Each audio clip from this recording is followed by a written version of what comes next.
दोस्तों ये कहानी है एक ऐसे हाई स्कूल स्टूडेंट की जिसका नाम सुनते ही पूरा स्कूल थर थर कांपने लग जाता है। ये कहानी है बाकी हानमा की। ये कोई आम लड़का नहीं होता, ये वो मॉन्स्टर है जो अंडरग्राउंड फाइटिंग का चैंपियन बन चुका है। और इसकी ताकत का अंदाजा आप इसकी बात से लगा सकते हो कि बड़े बड़े क्रिमिनल्स और फाइटर भी इसका नाम सुनकर थर थर कांपने लग जाते हैं। एक दिन बाकी अपने स्कूल में आराम से बैठा होता है, तभी वहाँ आता है एक बूढ़ा आदमी मित्सुनारी टोकुगावा। लेकिन दोस्तों इस बूढ़े को हल्के में मत लेना, क्योंकि यही आदमी पूरे अंडरग्राउंड फाइटिंग वर्ल्ड का मालिक है। बाकी टोक्यो की तरफ कुछ बहुत खतरनाक लोग आ रहे हैं और उनका टारगेट सिर्फ तुम हो। बाकी पहले तो थोड़ा कंफ्यूज हो जाता है, लेकिन फिर टोकुगावा उसे उन 5 कैदियों के बारे में बताता है जो दुनिया के सबसे खतरनाक अपराधी माने जाते हैं। सबसे पहले दिखाया जाता है डोरियन को। ये आदमी डेथ पेनल्टी पर था, मतलब इसे फांसी दी जा चुकी थी। उसकी बॉडी लटक रही थी, सबको लगा कि वो मर चुका है। लेकिन जैसे ही डॉक्टर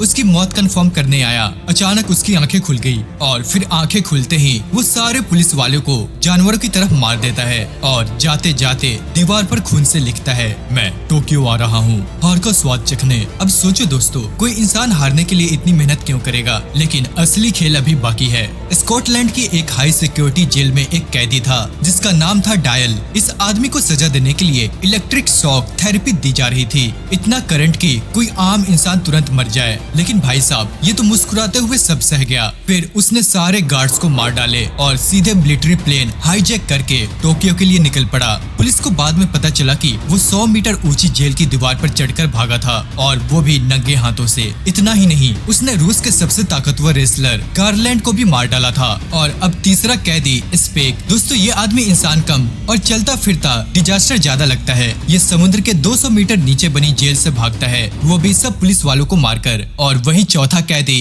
रियो यानागी, ये बुलेट प्रूफ ग्लास तोड़कर जेल से निकल जाता है। लेकिन सबसे डरावनी बात ये थी कि इन सभी ने भागते वक्त एक ही मैसेज छोड़ा था, मैं हार का स्वाद चखने चाहता हूँ। और तभी टोकुगावा बाकी से कहता है, दोस्त ये सब टोक्यो सिर्फ तुम्हें हराने आ रहे हैं। अब अगले दिन इनमें से एक कैदी सिकोर्स्की, एक famous kick boxer, prisoner Rob को इतनी बेरहमी से मारता है कि उसका पूरा शरीर ही टूट जाता है। वहीं उधर बाकी के स्कूल में कुछ गुंडे आते हैं। वो उसकी क्लासमेट से कहते हैं, अबे ओए उस बाकी को जाकर बुला, सुना है वो बहुत ही ज्यादा ताकतवर है। हम देखते हैं कि वो बेचारा डर जाता है और वो बाकी को वहाँ पर ले आता है। अब उनमें से एक गुंडा चाकू लेकर बाकी पर हमला करने आता है, लेकिन तभी उसे एक ऐसा फ्लैश दिखाई देता है जैसे बाकी पहले ही उसके चेहरे पर मुक्का मार चुका हो, जबकि बाकी अपनी जगह से हिला भी नहीं था। मतलब दोस्तों बाकी की स्पीड इतनी ज्यादा थी कि सामने वाले को समझ ही नहीं आया कि आखिर हुआ क्या। फिर बाकी उन सभी गुंडों को उन्हीं के हथियारों से पीट देता है। लेकिन तभी बाकी की नजर पीछे खड़े एक 9 फीट लंबे आदमी पर पड़ती है, और दोस्तों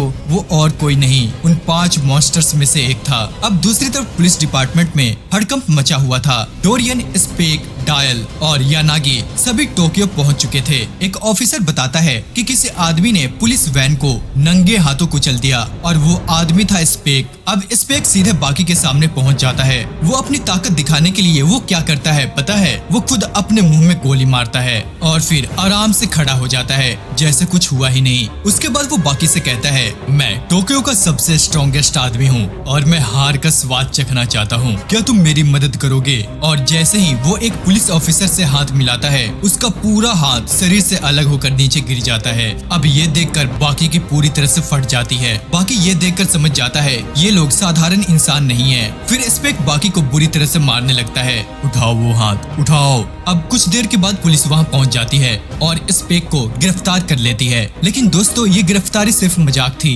क्योंकि जेल में जाकर भी स्पेक आराम से बैठा होता है। एक इंस्पेक्टर उसे मिलने आता है। वो वॉशरूम जाता है और अचानक देखता है कि स्पेक उसके बगल में खड़ा है। इंस्पेक्टर डर के मारे कांपने लग जाता है, लेकिन स्पेक बड़े आराम से कहता है, ओह मैं भी वॉशरूम आया था, लो ये बन खाओ, बहुत क्रिस्पी है। और इतना कहते ही अगले ही पल वो उस इंस्पेक्टर समेत सारे पुलिस वालों को मार डालता है। अब दोस्तों स्टोरी में एंट्री होती है एक ऐसे कराटे मास्टर की जिसका नाम सुनकर बड़े बड़े फाइटर्स का खून सूखने लग जाता है। यह है कात्सुमी ओरोची, जो शिनशिनकाई कराटे स्टाइल का वारिस है, और इसका निकनेम होता है लीथल वेपन, यानी चलता फिरता मौत का हथियार। और इसके पिता है दुनिया के सबसे खतरनाक कराटे मास्टर में से एक डोप्पो ओरोची ओरोची। दोस्तों, डोप्पो कोई साधारण इंसान नहीं है। कहते हैं इस आदमी ने टाइगर को नंगे हाथों से मार दिया था। उसकी आंखों में ऐसा डर है जो सामने वाले की आत्मा तक हिला दे। अब दूसरी तरफ हमें दिखाया जाता है कायो रेत्सुको, जो कि होता है चाइनीज केनपो का जीनियस। ये वही आदमी है जिसने मैक्सिमम टूर्नामेंट में लगभग बाकी को हरा ही दिया था।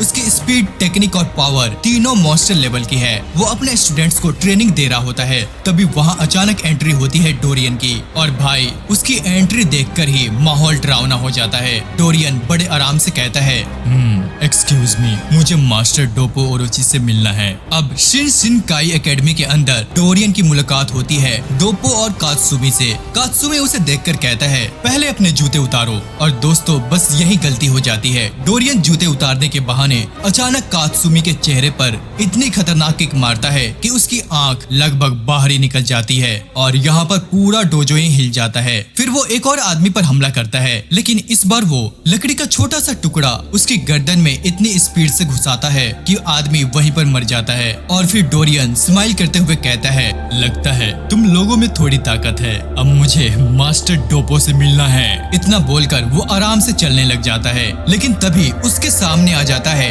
कायो रेत्सु। रेत्सु गुस्से में कहता है, अगर सच में बराबरी वाले से लड़ना है तो मुझसे लड़ना। लेकिन डोरियन, ये आदमी पूरा पागल है। वो अचानक ड्रामा करने लग जाता है, वहीं पर रोने लग जाता है और यहाँ तक कि नाक से बाल निकालता है और अचानक रेत्सु की आंखों पर हमला करने की कोशिश करता है, लेकिन रेत्सु बिजली की तरह उसका अटैक डॉज कर लेता है। अब यहाँ पर डोरियन हंसते हुए कहता है, गुड बॉय, अब इसे भी डॉज करके दिखाओ। और इतना कहते ही अगले ही पल वो अपने मुंह से आग निकालने लग जाता है। अब पूरा डोजो आग से भर जाता है। रेत्सु किसी तरह उन फ्लेम्स को डॉज करता है, लेकिन डोरियन वहाँ से भाग निकलता है। अब दूसरी तरफ हम देखते हैं कि बाकी अपने स्कूल में फिटनेस टेस्ट दे रहा होता है। दोस्तों, ये सीन बहुत ही ज्यादा फनी होता है। हम देखते हैं कि 400 मीटर रेस शुरू होती है। बाकी इतनी स्पीड से दौड़ता है कि जमीन में गड्ढे पड़ जाते हैं और बाकी सारे स्टूडेंट्स पीछे छूट जाते हैं। फिर लॉन्ग जंप में वो सीधा लाइन के बहुत आगे जाकर गिरता है। टीचर्स और स्टूडेंट्स उसे देखकर शॉक हो जाते हैं, लेकिन असली कॉमेडी तब होती है जब पुलअप टेस्ट आता है। बाकी इतनी ताकत लगाता है कि पूरी पुलअप बार ही टूट जाती है। अब यहाँ पर टीचर गुस्से में चिल्लाता है, अबे तू एक भी टेस्ट ठीक से नहीं कर सकता क्या? क्योंकि टेक्निकली बाकी कोई टेस्ट प्रॉपरली कंप्लीट ही नहीं कर रहा था, इसलिए उसके मार्क्स बहुत ही ज्यादा कम आते हैं। तभी हम देखते हैं कि बाकी बहुत ही ज्यादा मासूमियत से पूछता है, सर अगर मैं 1500 मीटर का वर्ल्ड रिकॉर्ड तोड़ दूं तो क्या आप मुझे पास कर दोगे? अब टीचर यहाँ पर जोर जोर से हंसने लग जाता है, क्योंकि वर्ल्ड रिकॉर्ड था लगभग 3 मिनट 26 सेकंड्स का। वो कहता है, तुम ये कैसे करोगे सर, ट्रस्ट मी। और फिर दोस्तों, बाकी कपड़े उतार कर रेस के लिए तैयार हो जाता है। रेस शुरू होते ही बाकी हवा की तरफ भागता है। शुरुआत में वो सबसे बहुत आगे निकल जाता है, लेकिन अचानक ही उसके मसल क्रैम्प हो जाते हैं और आखिर में वो लास्ट पोजीशन पर आ जाता है। फिर भी टीचर समझ जाता है कि ये लड़का कोई आम इंसान नहीं है और उसकी टैलेंट देखकर उसे पास कर देता है। अब वहीं दूसरी तरफ हमें फिर से अंडरग्राउंड का माहौल दिखाया जाता है। यहाँ मिलता है कांजी इगारी, जो मैक्सिमम टूर्नामेंट में सेकंड आया था। वो लगभग सकोरस्की को हराने ही वाला था, लेकिन तभी अचानक सकोरस्की उस पर हमला कर देता है। हालत इतनी खराब हो जाती है कि एम्बुलेंस बुलानी पड़ती है। उधर पुलिस स्टेशन में स्पेक अपनी जेल के अंदर बैठकर गाना गा रहा होता है, I will back soon, I will back soon. और सच में दोस्तों, ये आदमी मजाक नहीं कर रहा था। अब मित्सुनारी टोकुगावा एक जगह पहुंचता है और वहां देखकर शॉक्ड रह जाता है, क्योंकि पांचों क्रिमिनल्स एक साथ वहां मौजूद थे। डोरियन, स्पेक, डायल, सिकुरोस्की और यानागी। मित्सुनारी उन्हें वेलकम करता है और पूछता है, तुम सब यहाँ क्यों आए हो? अब यहाँ पर डोरियन हंसकर कहता है, ये जापान की सबसे फेमस फाइटिंग प्लेस है, दुनिया के स्ट्रॉन्गेस्ट फाइटर्स यहाँ आते हैं। अब डायल कहता है, मैं जो चाहता हूँ वही करता हूँ, मुझे यहाँ आना था इसलिए मैं यहाँ आया। और तभी वहाँ पर एंट्री होती है बाकी हानमा की। अब बाकी यहाँ पर कैजुअली कहता है, सर मुझे आपसे कुछ बात करनी थी। लेकिन जैसे ही वो अंदर आता है, सारे क्रिमिनल्स की नजर उस पर टिक जाती है और तभी वहाँ डोप्पो ओरोची, काओरू, हनायामा और बाकी डेंजरस फाइटर्स भी पहुँच जाते हैं। अब दोस्तों, एक तरफ टोक्यो के 5 सबसे खतरनाक फाइटर्स और दूसरी तरफ दुनिया के 5 सबसे खतरनाक क्रिमिनल्स। अब पूरा एटमॉस्फेयर ऐसा लग रहा होता है जैसे अभी एपोकलिप्स शुरू होने वाला हो। अब मित्सुनारी सबको बताता है, 1 साल पहले यहाँ मैक्सिमम टूर्नामेंट हुआ था और उसका विनर था 17 साल का बाकी हानमा। लेकिन क्रिमिनल्स को उसकी बातों पर विश्वास नहीं होता। तभी उनमें से एक कहता है, इस गेम में कोई रूल नहीं होंगे, जहाँ चाहो जिससे चाहो लड़ो, बाथरूम में, सड़क पर अपनी गर्लफ्रेंड के साथ कहीं भी। मतलब दोस्तों अब टोक्यो पूरी तरह से बैटलफील्ड बन चुका था। बाकी ये सुनकर बस कैजुअली कहता है ओके मैं चलता हूँ, मुझे होमवर्क भी करना है, और इतना बोलते ही वो वहाँ से निकल जाता है। अब दूसरी तरफ पुलिस इंस्पेक्टर देखता है कि स्पीक वापस अपनी सेल में लौट आया है। उधर डोपो और डोरियन किसी सुनसान जगह पहुँच चुके थे। तभी कायो रेत्सु भी वहाँ पहुँच जाता है क्योंकि वो डोरियन से बदला लेना चाहता था। और दोस्तों अब यहाँ शुरू होती है डोपो ओरोची वर्सेस डोरियन की डेडली फाइट। डोपो पहले से ही मौका ढूंढ रहा था उसे खत्म करने का। डोरियन अपने लाइटर से आग निकालकर हमला करता है, लेकिन डोपो आराम से उसका अटैक ब्लॉक कर देता है और हंसते हुए कहता है हा ये है मेरी परफेक्ट डिफेंस, इसे मिसाइल भी तोड़ नहीं सकती। उधर कांजी इगारी भी सिरोस्की से बदला लेने पहुंच जाता है और अपने साथ कई गुंडे भी लाता है और वो सब मिलकर सिरोस्की को पकड़ लेते हैं। लेकिन दोस्तों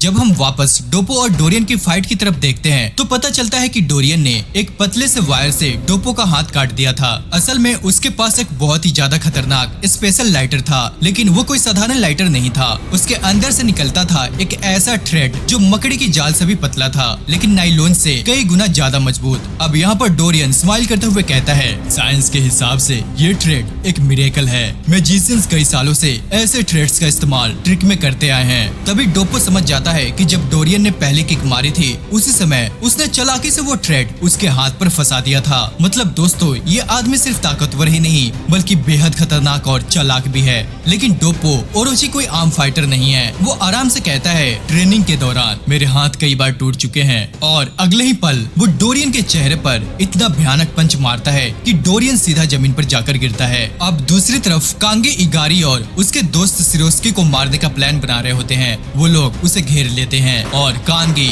उसके ऊपर लगातार 5 गोलियां चला देता है, लेकिन दोस्तों सिरोस्की पर उसका कोई भी असर नहीं होता। ऐसा लग रहा था जैसे बुलेट्स उसे गुदगुदी कर रही हो। फिर वो कांगी के साथ आए सारे लोगों को बेरहमी से मार देता है। ये देखकर कांगी डर जाता है और सरेंडर भी कर देता है। वो रोते हुए कहता है प्लीज मुझे छोड़ दो, लेकिन सिरोस्की के चेहरे पर जरा भी दया नहीं होती। वो एक भारी जीप रोड उठाता है, उसमें डंबल्स लगाता है और फिर कांगी को इतनी बुरी तरह से पीटता है कि उसकी वहीं पर मौत हो जाती है। अब सीन शिफ्ट होता है हमारे बॉय यानी कि बाकी हानमा की तरफ। बाकी अपनी गर्लफ्रेंड कोजुए के साथ बाहर घूम रहा होता है। दोनों साथ में टाइम स्पेंड कर रहे होते हैं और पहली बार हमें बाकी का थोड़ा इमोशनल साइड देखने को मिलता है। कोजिए को अब पता चल चुका था कि बाकी कोई साधारण लड़का नहीं है बल्कि एक डेंजरस फाइटर है। दोनों बातें करते हुए जा रहे होते हैं, तभी कुछ गुंडे उनका रास्ता रोक लेते हैं। वो कहते हैं अबे ओए चुपचाप अपना सारा पैसे निकालो। लेकिन दोस्तों जैसे ही वो बाकी की आंखों में देखते हैं उनकी पतलून गीली हो जाती है और आंखों में आंसू आ जाते हैं और बिना कुछ कहे ही वो वहाँ से भाग जाते हैं। मतलब दोस्तों बाकी का ऑरा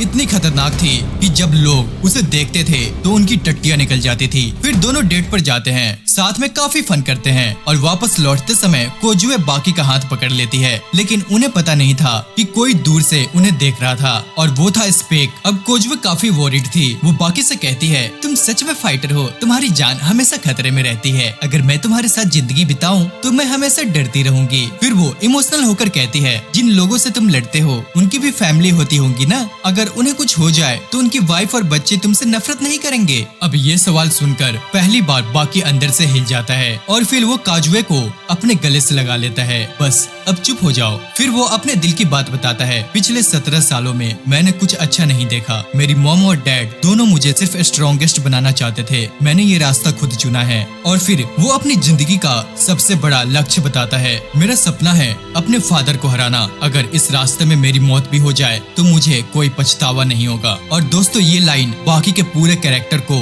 डिफाइन कर देती है। फिर वो काजुए से कहता है अगर तुम मेरे साथ रहना चाहती हो तो मुझे मेंटली तैयार रहना होगा, और अगर आज तक मैंने किसी पर ट्रस्ट किया है तो वो सिर्फ तुम हो। अब ये सुनकर कोजुए इमोशनल हो जाती है। तभी अचानक पीछे से स्पेक वहाँ पहुँच जाता है और जैसे ही वो बाकी पर हमला करने वाला होता है बाकी उसकी तरफ घूरकर देखता है। उस एक नजर से ही स्पेक कुछ सेकंड्स के लिए फ्रीज हो जाता है, लेकिन तभी कोई पीछे से आकर स्पेक का जबड़ा पकड़ता है और उसे दूर फेंक देता है, और वो आदमी था काओरू हानायामा। अब यहाँ पर पूरा सीन अचानक और ज्यादा डेंजरस हो जाता है। हानायामा स्पेक से कहता है तुम्हारी लड़ाई मुझसे है, बाकी से दूर रहो। और दोस्तों अब शुरू होती है स्पेक वर्सेस हानायामा की मॉन्स्टर फाइट। स्पेक सबसे पहले हानायामा के चेहरे पर जोरदार किक मारता है। उसकी नाक से खून निकलने लग जाता है, लेकिन हानायामा के चेहरे पर जरा भी डर नहीं था। फिर वो धीरे धीरे अपनी शर्ट उतारता है और दोस्तों उसकी पीठ पर बना टैटू देखकर पूरा माहौल ही बदल जाता है। वो टैटू याकुजा लीडर्स का सिंबल था, लेकिन उस टैटू पर कई कट और फटे हुए निशान थे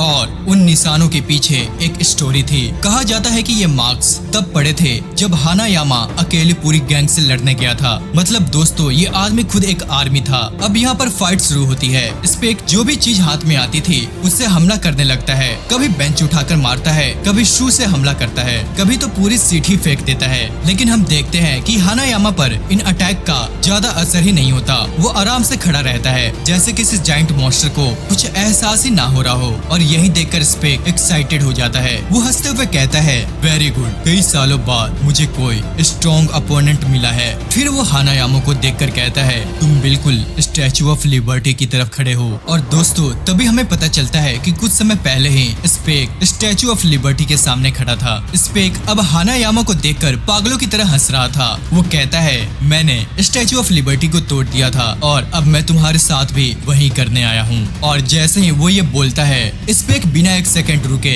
लगातार पंचेज बरसाना शुरू कर देता है। दोस्तों इस आदमी की सबसे खतरनाक बात क्या थी पता है? वो 5 मिनट से भी ज्यादा समय तक अपनी सांस रोक सकता था। मतलब उसे सांस लेने के लिए रुकना ही नहीं पड़ता था। इसलिए वो मशीन गन की तरह लगातार अटैक कर रहा था। लेकिन हानायामा भी कोई साधारण इंसान नहीं था। उसकी फिजिकल स्ट्रेंथ किसी मॉन्स्टर से कम नहीं थी। वो दोनों हाथ आगे करके स्पेक के सारे पंचेस ब्लॉक कर रहा था। लेकिन धीरे धीरे हानायामा नोटिस करता है कि स्पेक के पंचेस की स्पीड और पावर थोड़ी कम होने लगी है। बस हानायामा इसी मौके का इंतजार कर रहा था। आधे सेकंड्स के अंदर ही हानायामा एक ऐसा डेंजरस पंच स्पेक के चेहरे पर मारता है कि उसका पूरा शरीर हवा में उड़ जाता है। वो दूर जाकर जमीन पर गिरता है और लड़खड़ाने लगता है। उधर वही पुलिस स्टेशन में सारे ऑफिसर्स स्पेक से परेशान हो चुके थे। एक ऑफिसर गुस्से में कहता है, ये आदमी हमारी जेल को होटल समझता है। जब मन करता है आता है और जब मन करता है चला जाता है। अब यहाँ पर दूसरा ऑफिसर कहता है, यार हमारी बुलेट्स तक इस पर काम नहीं करती। फिर वो गुस्से में कहता है, लेकिन अगली बार मैं इसे बहुत ही खतरनाक तरीके से मारूंगा। उधर हानायामा लगातार स्पेक के चेहरे पर पंचेस बरसा रहा था। वो गुस्से में कहता है, तुम्हें हार का स्वाद चखना था ना, लो अब मजा आ रहा है। दोस्तों हानायामा के पंचेस इतने डेंजरस थे कि धीरे धीरे स्पेक की हालत खराब होने लगी। और फिर हम देखते हैं कि अचानक स्पेक हार मान लेता है। हानायामा खुद शॉक हो जाता है क्योंकि इतना डेंजरस आदमी इतनी आसानी से सरेंडर कैसे कर सकता था। लेकिन दोस्तों ये सब स्पेक की चाल थी। असल में उसके हाथ में छुपे हुए थे 6 कार्ट्रिजेस। वो उन्हें अपने मुंह में डालता है और फिर बूम, उसके मुंह के अंदर ही एक्सप्लोजन हो जाता है। उस ब्लास्ट की वजह से हानायामा का जो लगभग 2 हिस्सों में टूट जाता है। पूरा चेहरा खून से भर जाता है और उसकी हालत बेहद खराब हो जाती है। लेकिन हानायामा फिर भी गिरता नहीं है। टूटे हुए जबड़े के बावजूद वो आखिरी ताकत लगाकर स्पेक के चेहरे पर एक और भयानक पंच मारता है और टेक्निकली इस फाइट का विनर बन जाता है। अब पुलिस वहाँ पहुँचती है। वो देखते हैं कि हानायामा ने स्पेक को कॉलर से पकड़ रखा है। अब सारे ऑफिसर्स उसे रिस्पेक्ट देते हैं क्योंकि वो पहले से ही हानायामा को जानते थे। उनके लिए हानायामा कोई क्रिमिनल्स नहीं बल्कि एक लेजेंड था। लेकिन दोस्तों असली हॉरर अभी बाकी था। जैसे ही पुलिस स्पेक को कार में बैठाती है, वो अचानक अटैक कर देता है। कुछ ही सेकंड्स में वो सारे पुलिस ऑफिसर्स को मार डालता है। फिर पूरी पुलिस कार उठाकर हानायामा पर फेंक देता है और उसके बाद एक आयरन रॉड उठाकर हानायामा के चेहरे पर हमला करता है। वो गुस्से में चिल्लाता है, तुम्हारे पास मौका था मुझे खत्म करने का, लेकिन तुमने उसे गवा दिया। फिर वो गन निकालता है और हानायामा के पूरे शरीर में गोलियां भर देता है। स्पेक को जरा भी दया नहीं आ रही थी। वो हानायामा की लेग्स तक पर फायर करता है। अब हानायामा घायल होकर जमीन पर गिर जाता है और स्पेक उसके चेहरे पर जोरदार किक मारता है। उस मूवमेंट पर ऐसा लग रहा था कि हानायामा की कहानी यहीं पर खत्म हो गई। लेकिन दोस्तों हानायामा इतनी आसानी से मरने वालों में से नहीं था। फिर स्पेक गन निकालकर सीधे उसके मुंह में डाल देता है। लेकिन हानायामा का जॉ पहले से टूटा हुआ था। उसके मुंह के दोनों तरफ होल्स बन चुके थे और उसी समय हानायामा गन की डायरेक्शन बदल देता है। अब जो गोली उसके दिमाग में जाने वाली थी वो उसके टूटे हुए जॉ से बाहर निकल जाती है और अगले ही पल हानायामा मौका देखकर स्पेक को जमीन पर पटक देता है और फिर वो उसके चेहरे पर लगातार पंचेज मारना शुरू कर देता है। दोस्तों हम सब जानते हैं कि हानायामा के पंचेज कितने डेंजरस होते हैं। स्पेक डरकर अपने हाथ आंखों पर रख लेता है, लेकिन तभी वो एक फ्लैश ग्रेनेड निकालता है और तभी बूम, इतनी तेज रोशनी निकलती है कि हानायामा कुछ समय के लिए ब्लाइंड हो जाता है। अब वो कुछ देख ही नहीं पा रहा था, लेकिन ब्लाइंड होने के बावजूद हानायामा परफेक्ट एम से स्पेक के चेहरे पर पंच मार देता है। लेकिन स्पेक भी चालाक था, वो नीचे से निकलकर पीछे आता है और हानायामा की गर्दन पकड़कर उसकी नेक बोन तोड़ने की कोशिश करता है। अब दोस्तों, हानायामा अपनी सबसे डेंजरस टेक्निक इस्तेमाल करता है। जैसे मैंने पहले बताया था, उसके हाथों की ग्रिप मॉन्स्टर लेवल की थी। वो स्पेक को हाथ में पकड़कर इतना प्रेशर डालता है कि उसकी मसल्स फटने लगती है। स्पेक अब समझ जाता है कि अगर वो जल्दी कुछ नहीं करेगा तो उसका हाथ टूट जाएगा, इसलिए वो अपने फिंगर हानायामा के कान में डालकर उसके ब्रेन को डैमेज करने की कोशिश करता है। लेकिन इतनी डैमेज होने के बाद भी हानायामा खड़ा रहता है और अब स्पेक की गर्दन उसके हाथ में थी। हानायामा धीरे धीरे प्रेशर बढ़ाता है और कुछ ही देर में स्पेक अनकॉन्शियस हो जाता है। फिर आगे हम देखते हैं कि उसे हॉस्पिटल ले जाया जाता है और दोस्तों, वहीं हमें स्पेक का असली रूप दिखाया जाता है। डॉक्टर्स बताते हैं कि असल में इसकी उम्र 97 साल है। अब यहाँ पर सारे शॉक हो जाते हैं क्योंकि उसके मसल देखकर सबको लगता है कि वो 50 साल का होगा, लेकिन रियलिटी उससे कहीं ज्यादा खतरनाक थी। अब दूसरी तरफ हमारा बॉय बाकी एग्जाम दे रहा होता है और भाई पूरे पेपर में वो सिर्फ अपना नाम ही लिखता है, उसके सिवा और कुछ भी नहीं, बिल्कुल मेरी तरह। नहीं, तभी एक टीचर वहाँ पर आता है और उसे समझाता है, सुनो, सिर्फ बॉडी बनाने से कुछ नहीं होगा। इंसानों ने दुनिया के सारे महान काम दिमाग से किए हैं, शरीर से नहीं। तभी हम देखते हैं कि टीचर खिड़की की तरफ जाता है और तभी उसे रनिंग ट्रैक से कोई आदमी उनके स्कूल की तरफ आता हुआ दिखाई देता है। हम देखते हैं कि बाकी अपने क्लासरूम में बैठा होता है। तभी अचानक कोई आदमी क्लासरूम की खिड़की तोड़कर अंदर घुस जाता है। पूरा क्लास डर के मारे चीख उठता है। टीचर की हालत खराब हो जाती है। वो शॉक होकर कहता है, ये इंसान उड़कर अंदर कैसे आ गया? और वो आदमी और कोई नहीं बल्कि उन 5 मौत के कैदियों में से एक डोएल था। और भाई ये कैरेक्टर सच में पूरा साइको था। डोएल आराम से बाकी की तरफ देखकर कहता है, भाई इस टीचर ने तुम्हें इतना कुछ बोला, अगर मैं तुम्हारी जगह होता ना तो इसके मुंह पर जोरदार पंच मार देता।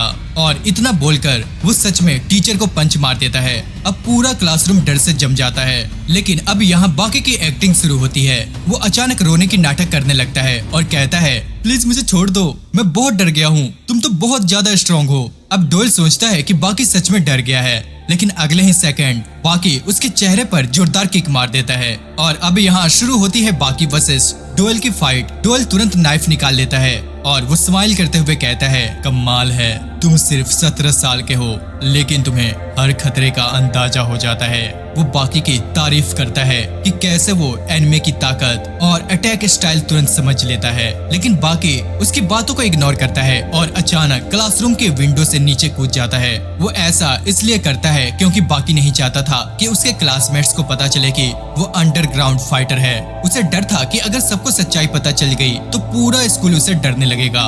अब जैसे ही बाकी नीचे पहुंचता है, उसे एक माली दिखाई देता है। वो आदमी आराम से पेड़ पौधे काट रहा था। बाकी उसे कैजुअली कहता है, गुड मॉर्निंग, लेकिन तभी वो आदमी अचानक कुल्हाड़ी से बाकी पर हमला कर देता है। और दोस्तों, वो कोई गार्डनर नहीं था, वो था रायू यानागी, उन 5 क्रिमिनल्स में से सबसे डेंजरस और सबसे खतरनाक आदमी। अब यानागी अपने हाथों में अजीब वेपन्स निकालता है। दोनों तरफ ब्लेड्स और शार्प स्पाइक्स लगे हुए थे और वो उन्हें चैन से घुमाकर अटैक करने लग जाता है। उसके अटैक्स इतने तेज थे कि बाकी को डॉज करने में भी परेशानी होने लगती है। अब यहाँ पर यानागी हंसते हुए कहता है, तुम्हारी आंखें बहुत तेज है, मेरी वेपन्स चेन से बंधे हैं, इसलिए उनकी स्पीड बहुत ज्यादा है, फिर भी तुम उन्हें देख पा रहे हो, इम्प्रेसिव। फिर वो एक वेपन अलग कर देता है और दूसरा रोप से घुमाकर उसकी स्पीड दुगुनी कर देता है। वो कहता है, एक वेपन यूज करना आसान है लेकिन 2 वेपन से बचना, अब देखते हैं बेटा कैसे बचेगा तू। और फिर कुछ ही सेकंड्स में उसकी स्पीड इतनी बढ़ जाती है कि अटैक्स दिखाई तक नहीं देते। एक अटैक बाकी के हाथ को हल्का सा काट देता है, लेकिन तभी बाकी अपनी शर्ट उतार देता है और भाई उस शर्ट को ही वेपन बना लेता है।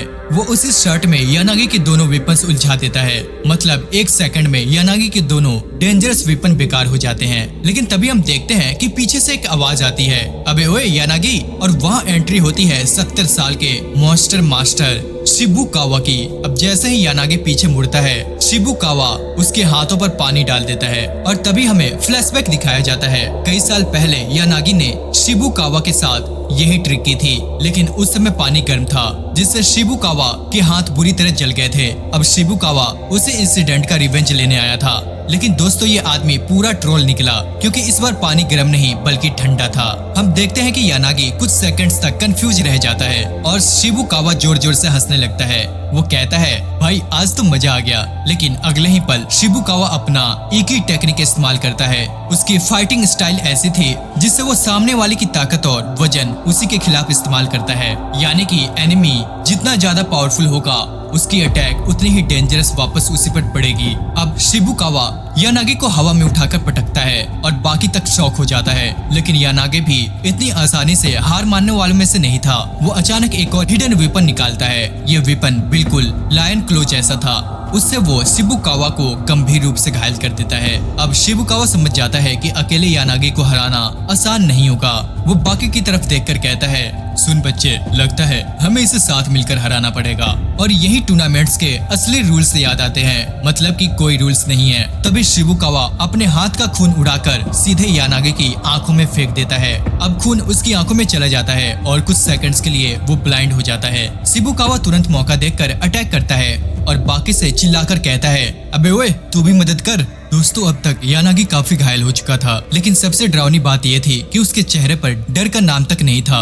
वो अचानक शिबुकावा के पेट पर जोरदार किक मारता है और फिर अपनी सबसे खतरनाक टेक्निक इस्तेमाल करता है, हाइप्नोसिस। वो धीरे धीरे बाकी का नाम लेना शुरू करता है, बाकी। और फिर वह उससे पूछता है, बताओ बाकी, दुनिया की सबसे खतरनाक गैस कौन सी है? ये कोई नॉर्मल क्वेश्चन नहीं था। यानागी अपनी आवाज और शब्दों से बाकी के दिमाग को हिप्नोटाइज कर रहा था। धीरे धीरे बाकी उसकी बातों में खोने लगता है। उसे समझ ही नहीं आता कि उसके साथ क्या हो रहा है। उधर शिबुकावा चिल्लाता है, ओए होश में आ, वो तुझे मार देगा। लेकिन ऐसा लग रहा था कि जैसे बाकी किसी दूसरी दुनिया में पहुंच चुका है। और तभी यानागी धीरे धीरे बाकी के पास आता है। उसका हाथ बाकी की नाक के बिल्कुल पास पहुंचता है और अगले ही सेकंड बाकी अनकॉन्शियस होकर गिर जाता है। यही थी यानागी की सबसे डेंजरस टेक्निक। उसके हाथ में एक पॉइजनस गैस होती थी। जैसे ही कोई उसे सांस के जरिए इनहेल करता, वो पॉइजन धीरे धीरे पूरे शरीर में फैलने लगता। बॉडी काम करना बंद कर देती और इंसान हिल तक नहीं सकता था। और इसी टेक्निक की वजह से यानागी को कहा जाता है